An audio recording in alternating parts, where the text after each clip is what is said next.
move on to our session this morning. It's a big topic of mine. I know for many out there, and we're going to talk about the power of online presence with specific focus in boosting one's website. And as I said just now, for many, it's the primary foundation of online presence. So, Ines Rosef-Ingram, from the founder and CEO of Pine Tree Marketing. It's always an absolute pleasure. I love your insights. Super experienced and hugely knowledgeable and insightful. So we're very grateful to have you on board. And I would just like to thank Vodacom Business for making this happen and, of course, sponsoring this series. And thank you to them, because without people, organizations like Vodacom Business, we can't do what we do. So, Ines, thank you for being here this morning. Pretty cold. Thank you, Mike. I wanted to just share on that elaboration you had as well for positivity, because that's what we all need to remember to focus on. I was watching, and I told you when we spoke earlier, Mike, watching this international news channel, was talking about this country struggling because they had 10% unemployment. And then on different notes, South Africa has had about 33%. And it's a little bit related. Sometimes people ask me, I'm originally from Norway, and they ask, what are you doing in South Africa? What isn't it difficult? Isn't it dangerous? Isn't it all of that? And I said, but at the same time, it's a country of opportunities. People, it's very much of an entrepreneurial spirit. People make businesses. They hang in there. They don't give up, because we look forward. And I think that's what we all need to do. It's really a country of positivity, and claim that positivity, really. Absolutely, yeah. And I think we've got to be one of the most resilient nations in the world. And I've certainly seen that over the past many years, and it's kind of come to the highlight again over the past week. So we're certainly glad that you're here. I know you'd like to get back to your family in Norway to have a visit by the seaside, but that's coming in time. But yeah, just a few quick points. If for whatever reason technology fails us temporarily, we've got the technology behind us. We'll be back quickly, but I'm confident that it's not going to happen. And second of all, if you've got any questions that you'd like to ask, if we don't get to ask them on this platform, because the questions come through fast and furious, we will get them back to you after this webinar. And importantly, there'll be many replays on the webinar. You will also all be sent the replay. So don't despair if you miss something, or if anybody comes in late this morning, you will have the opportunity to have this webinar as a reference point down the line. So let's get moving. Ines, coming back to that website, I said to you off air earlier, it's surprising how many SMEs still, even right now, don't have a website. Does every business need to have a website? Yeah, it's a big question. Having a website is more or less like having a shop online, and I think we've experienced the last week or so that on-site shops will struggle a bit, and you see even shops like Checkers and Pick and Pay are creating apps where you can have things delivered to you. So they're generating a stronger online presence for their shops as well. So I would say, I'm very tempted to say that yes, all businesses need a website. Might have exceptions, but it's very far and few between. That website can have a lot of different shapes and sizes and forms. So it can be a website, it can be just a page telling you who you are and what you sell. But yeah, a business you need your digital storefront. You need it for a few reasons. You need, if someone is looking for your business online, they need to find it, to find your physical business as well. And you need to be able to tell people what you do and who you are. So yes, I would say every business needs a website, but don't be scared by the thought that it needs to be super advanced. It's content, and it's just being there is a starting point. Yeah, Ines, 100%. And I think the word website is daunting for many within the SME environment. We get this question every day. You know, if you Google websites, I mean, you've seen it and we've all seen it. I mean, it's, you know, where do you go? I mean, there's this free website, there's that website. Don't go for free websites. Get someone to build it. Don't get someone to build it. Now, how do you go about getting a website? Do you buy a website? Do you commission an agency to design it? Do you make it yourself? What are the options and what possibly is the best option, Ines? Again, that is something that will vary with your comfort level. It means what do you want to get out of it? Some people need a web shop. Other people don't need the web shop. It's really, I think for a lot of people, starting off by being online is maybe the hurdle in itself. They don't know where to go. So you can buy a website from an agency. You can have it made for you.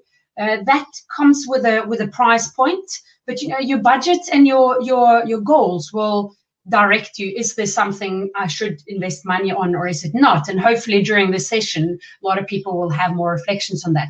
But there's also a lot of options to do it yourself. And if you don't quite know, if you're just starting off, why not try to see what does it take to make it yourself? And if you have an agency, that's fine as well. One of the things you will learn in the process of making it yourself is your own limitations. You will learn what kind of page do I want? What do I like? What do I not like? So even if you're starting off trying yourself, and I'll get to where you can ways to try yourself, is that you will, worst case, you will learn that, okay, no, I'm not going to take this job on. For me, this job is worth paying someone else to do. But there's a lot of options out there. You have free options. They are limited. They don't have. There's reasons why you can start there and then grow it into a paid option. You have make it yourself options. I know Vodacom has a very nice option, super simple to use as well.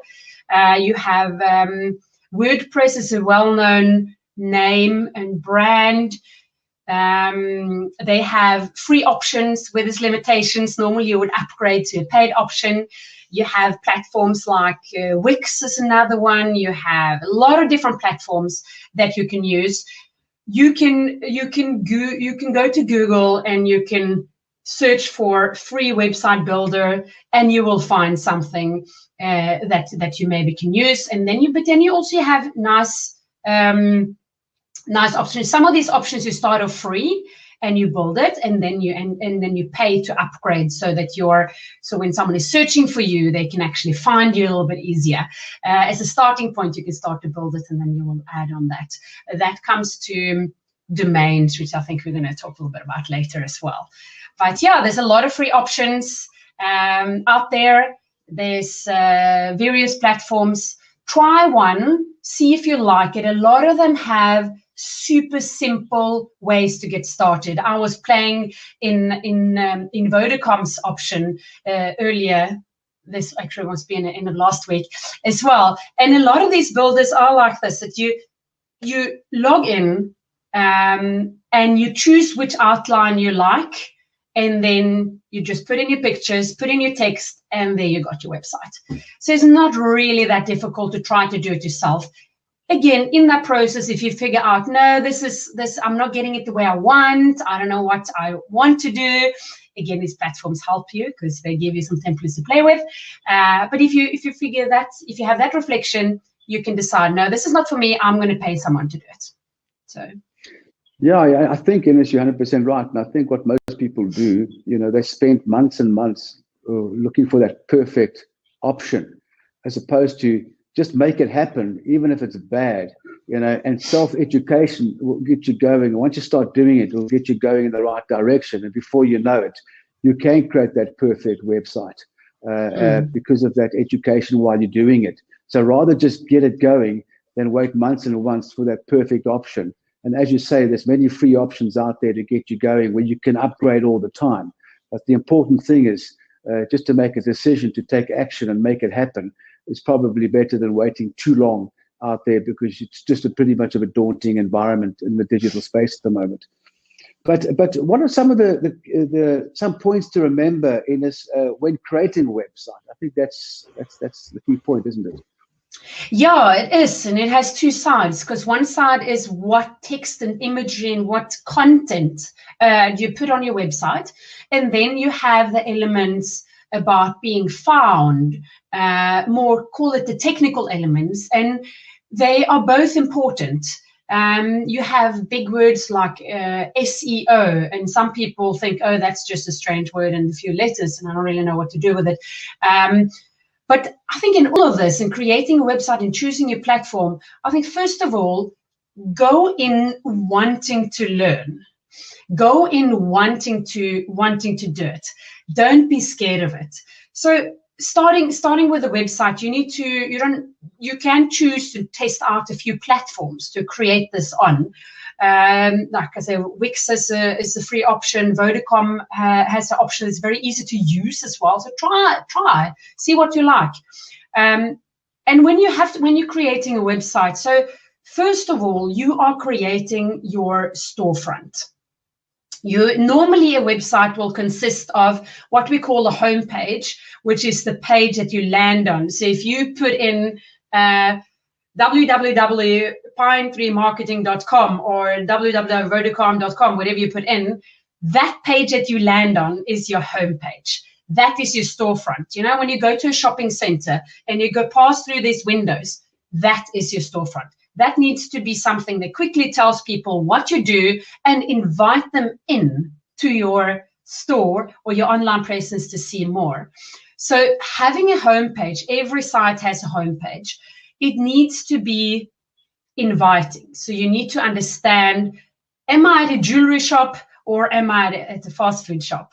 So your images and content should give an indication like that. So you should have a homepage. You should have a contact page to jump straight to that, because your website needs to capture people if that want to get to know you. So you need to have a contact page. If that is a form, or if it's an email, if it's a phone number, whatever it is, it needs to have a contact page. You need to tell people what you sell. And then you might ask me, but Ines, am I not telling that on the first page?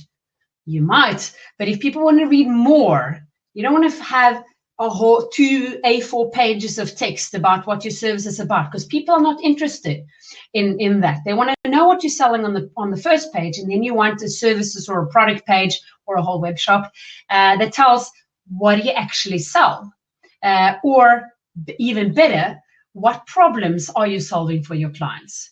Because they're not interested in the techie little bit of a thingy of how you solve it. They're interested in what you are solving for them. And then the page that I also like to have and remind people to have is the About You page. And that is not necessarily the most, people are not really there to know about you, and which is also a reason why I should have it. So it has two purposes. One thing is to prevent you from writing your whole resume on your homepage, because again, people are not really that interested in your whole resume. But you also want to have it so people that are interested in why should I work with you, what is your experience? If they're at that point, they can go to their About page and they can see this is who you are. Maybe they will see your background. So it's really a nice space to build trust for the people that are ready to figure out if they want to work with you. It's also a way to keep all that information about yourself off the homepage, because that should really talk to the client. So that is a little bit about which pages you need. Then other things, this is quite a lot of things. So please stop me and please ask questions in the chat if there's anything of this that you want to know more about. I'm going to run through an overview of the basics, and this I will talk a little bit about where to find more information about it as well. So that is the content, that is the structure, the page structure on your website that you might want to have. It's quite basic. Then you have things like your domain. And for you guys, if you don't know what the domain is, that will be the name of your page. So Vodacom has Vodacom.com. So Vodacom.com or www.vodacom.com or COSA whatever it might be, is their domain. There's ways that you can choose your domain that is maybe better than others, and please don't fall off here. If your domains are completely boring, have a sip of water and just write your other questions in the chat. But just a quick one on what you should think about domains is that when people are going to find your domain or your website, you should have a name or a domain name that is easily findable. The ideal one, not everyone can choose this, is something that directly relates to how people would search for your business. So you say, I live in Big Bay. So the best, if I'm looking for a plumber, I will go onto Google or my search engine and I will write plumber Big Bay. If someone has a domain, plumber Big Bay, chances are that they will come at the top of my search. There's other things playing in here, but chances are that they will come on top of my search. So choose a domain that is related to what you actually do. I have an example of this when we created. We have a few things that I wouldn't recommend in our domain, like we have a digit. We have Pine 3, the digit 3 marketing. So it's not always recommended because it can be difficult to find you. But we used to have a different business name. It used to be, I'm originally from Norway, as I mentioned, used to be Nordic Business Systems. Have you heard anything so boring? Who wants to hear about Nordic Business Systems? It had some history. So we decided to rebrand, and what we wanted to have marketing in our name because we do marketing. So that is an example of how you can use your services in your domain that you have. Also remember that you can have more than one domain going to your website.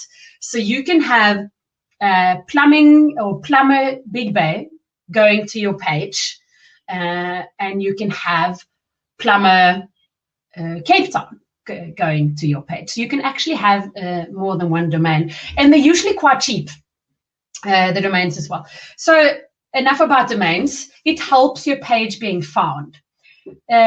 Other things to be found when I'm down this trail of how to be found, because I deal with clients and they've created a website, and then you wonder, where's my clients? Especially if they spend a lot of money on an agency setting up their page, they wonder, but I have this amazing page. It tells everything about me and what I do, and it's so great, and then no one finds it. Because maybe their domain is not really plumber. Maybe it's water fixers, something else, and people are searching for plumbers. So there's ways that your website can be found by the search engines. And this is really a topic that you can go and read more on. It's quite a technical topic. So I'll give you the overview of how to approach the information that you can find yourself. So you can go on Google, and you can search for how to get my page found on Google. And you will find a lot. You will especially hear a lot about the words SEO, which means search engine optimization. It is a way to help Google find your page better for people that are looking for your services. You can go completely blind here. You can go down a trail, and the experts will tell you this is the way to exist. So I'm going to talk a little bit more about how to approach that when you search for that information. So SEO will start talking about things like a sitemap. What is a sitemap? When you choose your platform, go to Google and search how to submit or sitemap Vodacom website builder, or you will do sitemap Wix website builder, sitemap WordPress website builder. Then you will find information and instructions on how to do that. Just know that there's something called sitemap. What that is, it's literally a map of your page, and you hand it over to Google, so Google knows, here's your website, and here's the different pages you have, and I need to check what's going on this page. That is what it does. Don't get too confused. Figure out what applies to your platform. Then we'll talk about things like headers. And you will maybe even go into things like H1, H2, etc., etc., etc. H1 stands for heading 1. And what it actually is, it is helping Google to figure out what on your page is important. So you have a type, so you have a domain on your page that we just spoke about. It will tell, that domain will tell Google, oh, plumbing Big Bay. Oh, this website is probably about plumbing and something with Big Bay. And then the same is for your headings and your titles. So long story short, think about bolding text is not the same as defining a text as a heading. And you have this in all these builders, you go over your text and you have the option, you want to have it bold, cursive, color, all of that stuff that you might know about, but it also has a little section, every single one, that says, this is a heading. And often this will say, this is a heading 1, this is a heading 2, this is a subtitle, and this is a normal text. Make sure that you just use those features. Make sure that you make headings for headings. Don't just make a text load up in size and make it bold. That is really the essence of that. Make sure that you structure your page accordingly. Most common mistake that we see is around this. So they make this amazing text and it looks great on the site, but it's not defined as a heading. It's defined as some text with some size and some color. It just looks good, but Google can't find it. So that is one of the things on the essence of, you can go really deep into this. What is the optimal and how many headings and how many subtitles and how should you all use it? Make sure you use those features. That's a great starting point. And then you will have things like content. You can go down the trail of creating a lot of content. So a lot of these searchers will ask you to do a blog. Well, this now depends on your product. How much can you write about your product? But you should have content on your website that people search for. So in my business, I will try to have maybe a heading, define the heading, how to make marketing more efficient, because it's stuff that people search for. So make sure that you relate your content to what people search for. You can write a whole blog article about what makes marketing efficient, or you can make sure that you mention it on your site as a heading. But think about content. Content is quite organic way. With that, I mean, it can take time. Just because you write an amazing article doesn't mean that people find your page, but it contributes to, over time, people seeing that you know what you're talking about, Google recognizing your page because you have the word plumber written 400 times around different places that make sense on your page, and you have plumber Big Bay written all over the place. So Google will start to recognize this. When people search for it, they will find you. So content is really a big thing as well. And there's a lot of different things you can do. If you get, this is very technical and very daunting. Just start. You say, use that heading feature. Get going on a page. Don't worry about that sitemap until you decided which platform you're going to go for. And when you've done this 100 of tools, then you can Google how to figure out if my page is good, something like that. And there's a lot of free tools to check that as well. You know, when you get there, don't let this be what prevents you from creating your website. A lot of these builders help you a lot to create a website that is visible and can be found. So, yeah, I know it's a lot, but think about one step at a time, I think, is also an approach. Sorry, it was a long answer. No, Ines, that was insightful, of course. Question always comes through is that, in short, do you have any powerful tips on how to get a great Google ranking? Yes. So your domain is one thing.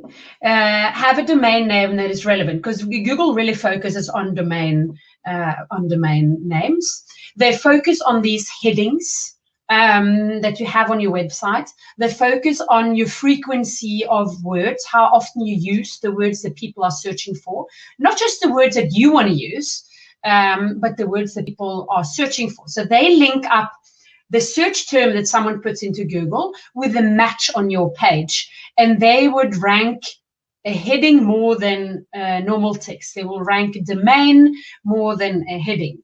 You will have a title on your page. Earlier, there was a lot of something called metadata that used to be super important. That was just helping Google define what was on there, what was on your page. It's not as important anymore.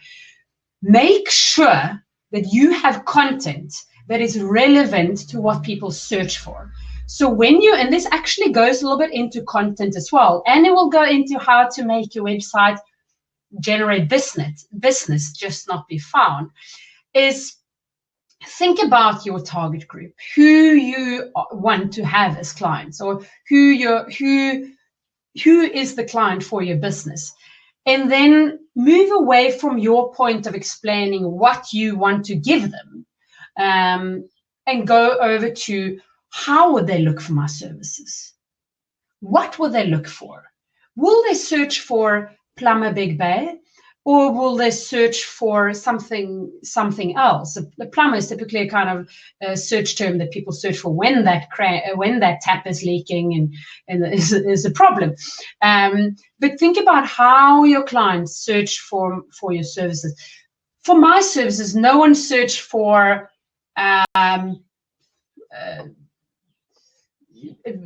best marketing company in Cape Town or something like that. It would be ridiculous to try to go for something like that.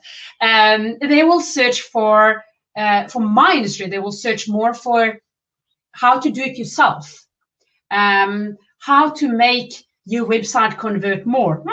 That's a little bit related to my business. So I might have an article about that, and I get people to come to my website to see, oh, you can also get help with that.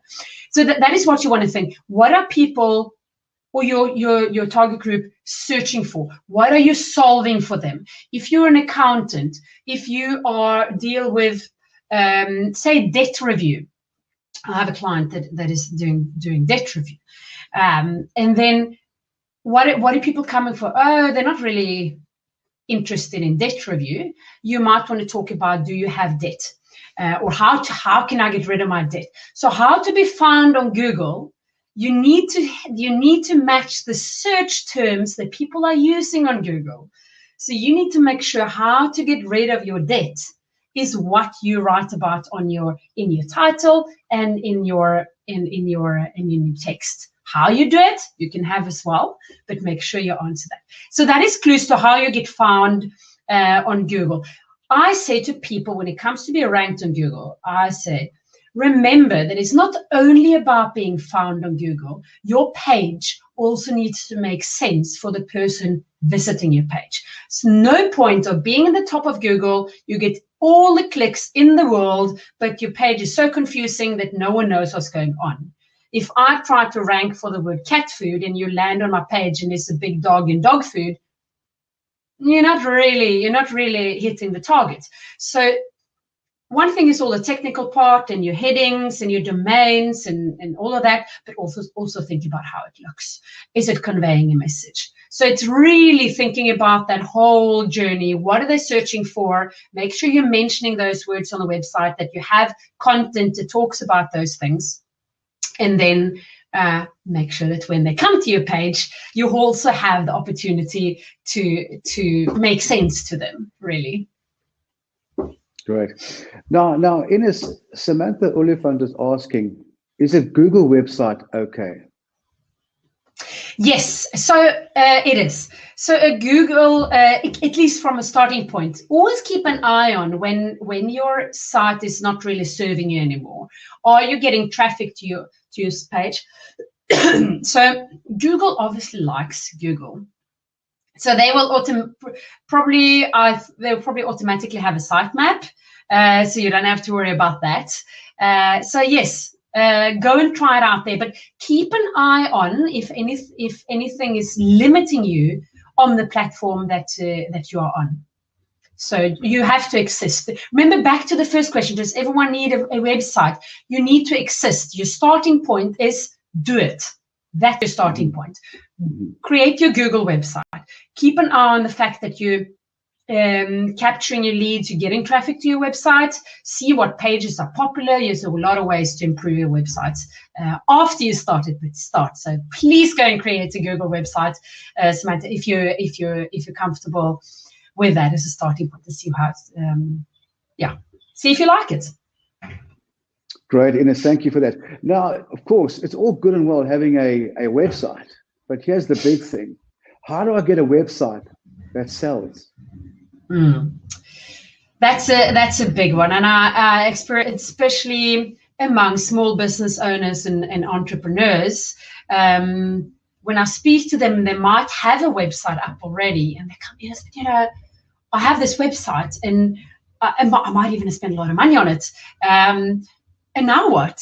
There's nothing's going on. It's this perfect place, and I'm so proud of it. It looks amazing, but yeah, now what? I touch a little bit on it. You need to make sure that you communicate well on your website. You also need to respect something, and this is something people need to be aware of: online purchase behavior.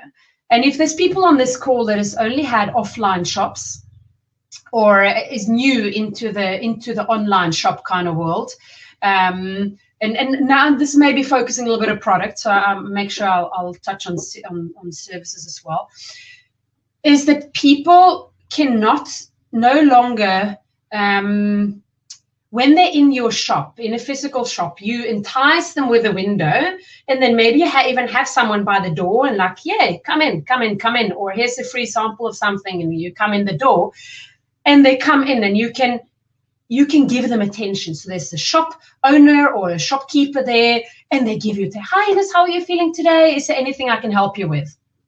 You cannot do that in an online shop. You sort of can, because you can have a little pop-up and you can have a chat there, etc. But it's not the same. Often when I talk about this as well, I talk about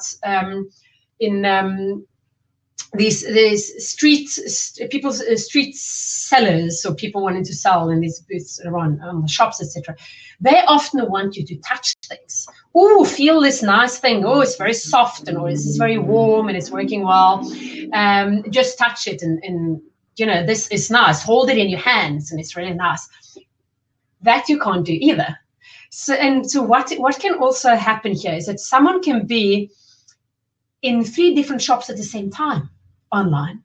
So I can have one tab where I'm on Take-A-Lot and I'm looking for a new webcam.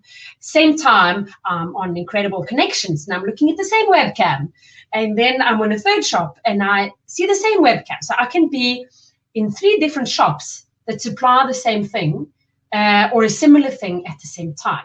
So online purchase behavior is very different from offline purchase behavior. You need to respect that. And this is why when you create content, that you need to make sure that you make it super clear for your clients, what are you solving for them and why should they choose you? One of the things that I often recommend people to have as well is some kind of capturing of leads. So instead of an example could be instead of the free sample that you get in the shop, to come in here, we got some nice stuff, and here's some cake if you come and look at my clothing, and it can be something that entice you in. You can have something you give away for free.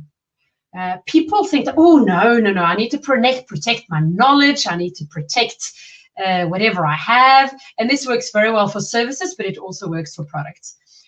You can give away a free product review. Download this product review, and you can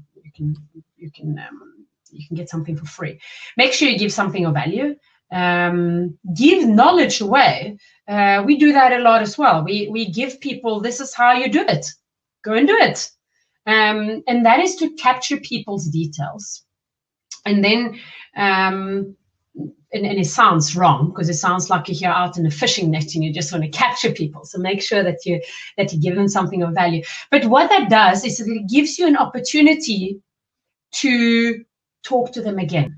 It gives you an opportunity to be visible to them again, gives you an opportunity to pick up the phone. So say it's this plumber, it can be, well, ask for a quote, just phone me.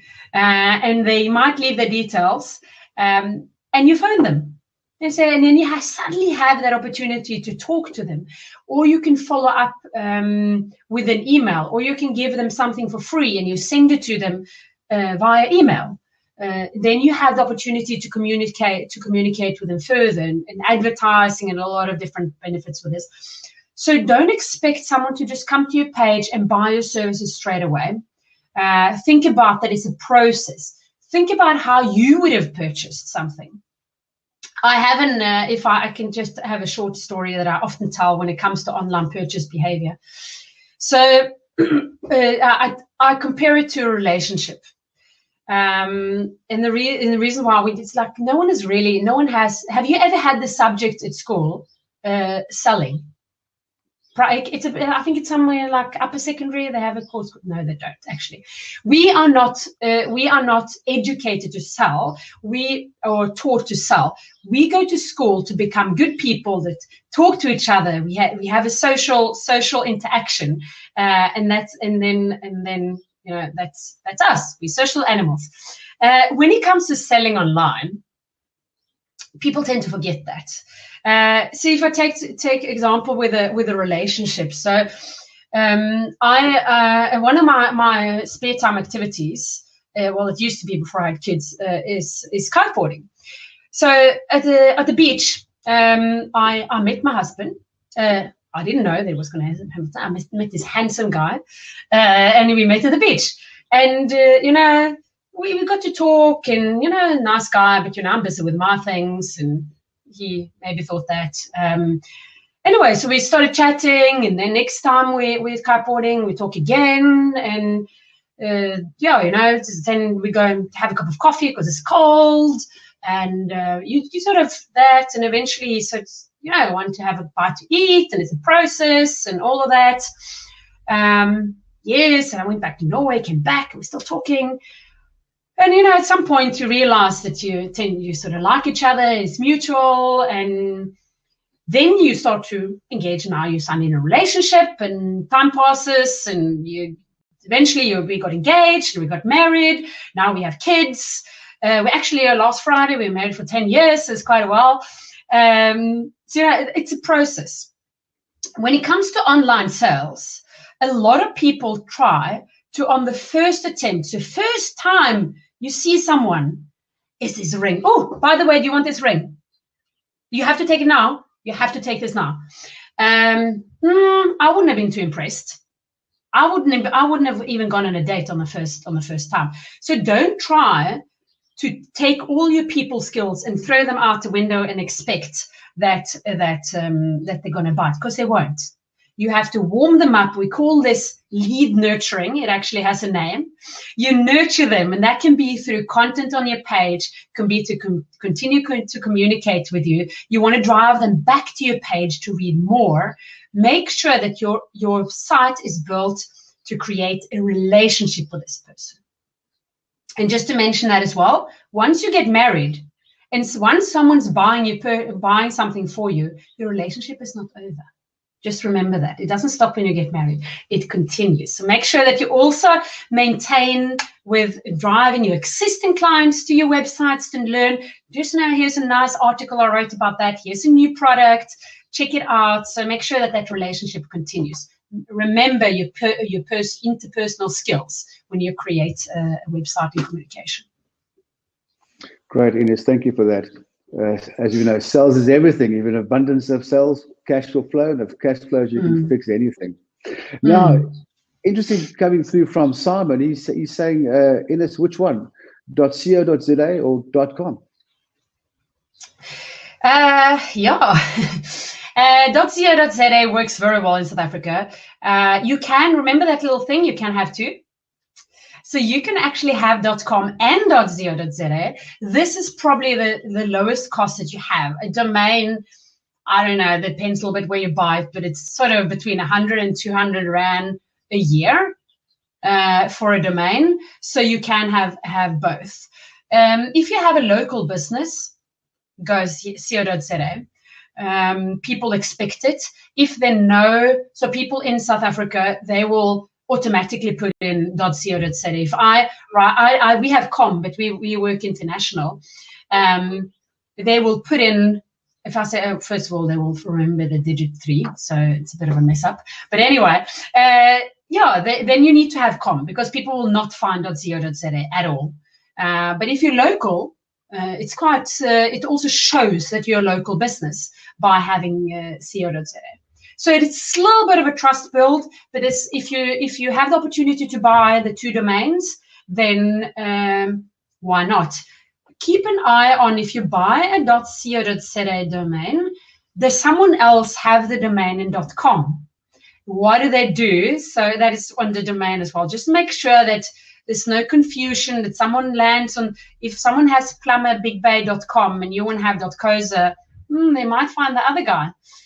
So just keep an eye on what the .com domain is, what you is as well on etc. And you also have domains like info, .net, .edu.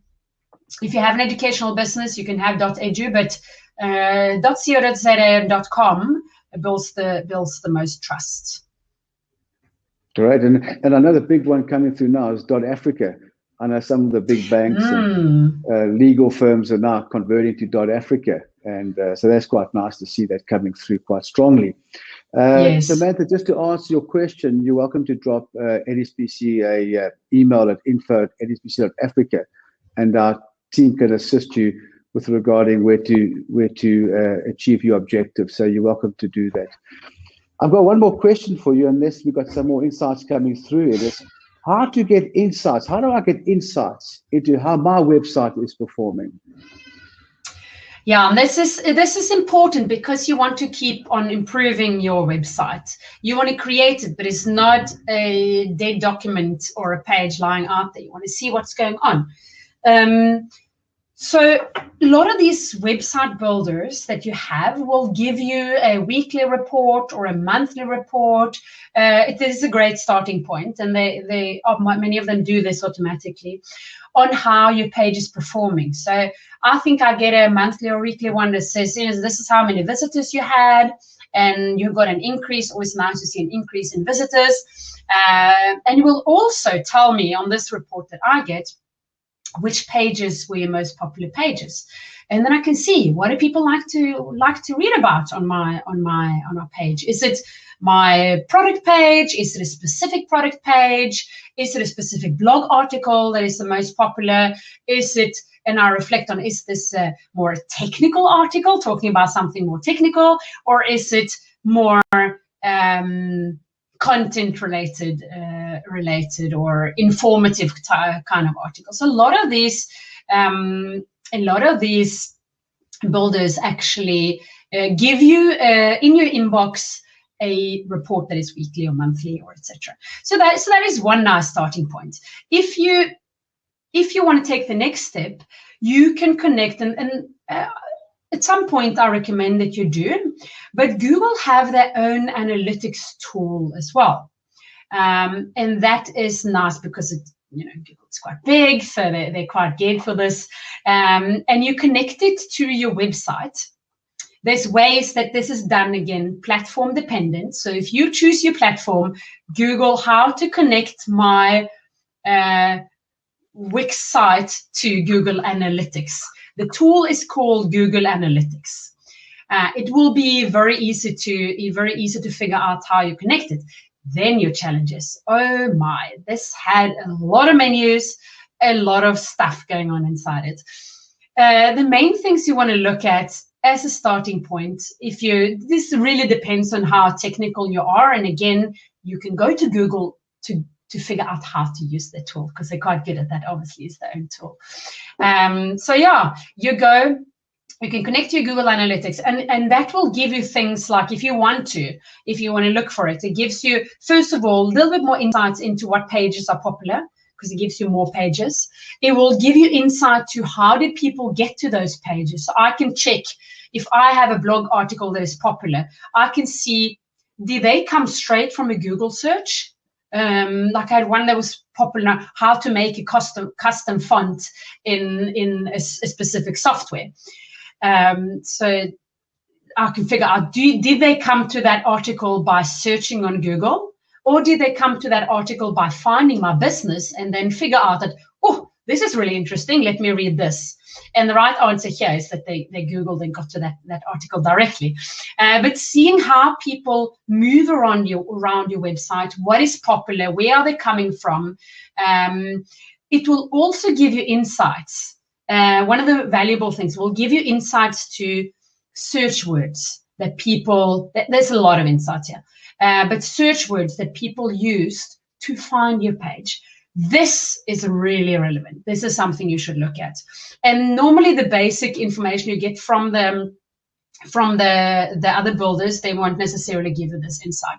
But you want to know what people are searching for, because that information you can use to improve the text on your website.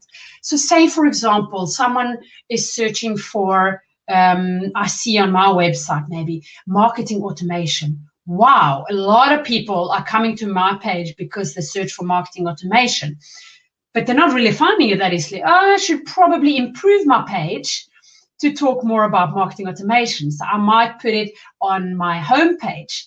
I might add the words marketing automation in a title. I might add it in a heading. I'll make sure I use it more on my website. So I review the content that I already have, and I look, where could I fit in the words marketing automation where it still makes sense? Because you have to remember, people need to read this. And Google don't like if you try to just put in words for the sake of putting in words. It will damage your reputation.